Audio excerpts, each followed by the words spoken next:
ஆனால் இரண்டு கேள்விகளுக்கு இந்த மனிதன் பதிலை அறிய முடியாது. அது எப்போது, எப்படி.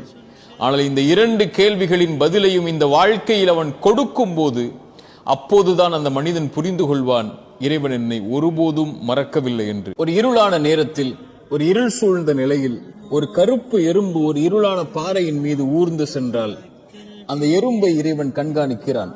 அது நடக்கக்கூடிய சத்தத்தை இறைவன் கேட்கிறான். அது உள்ளத்தில் எண்ணக்கூடிய எண்ணத்தை இறைவன் அறிகிறான். அதனுடைய உணவையும் அவன் தயாரித்து வைக்க மறக்கவில்லை. இப்படி ஒரு சின்ன ஜீவராசியையே இந்த பிரபஞ்சத்தில் இறைவன் மறக்காத போது என்னையும் உங்களையும், என் நிலையையும் உங்கள் நிலையையும் இறைவன் மறப்பானா? இறைவன் ஒருபோதும் நம்மை மறப்பதில்லை.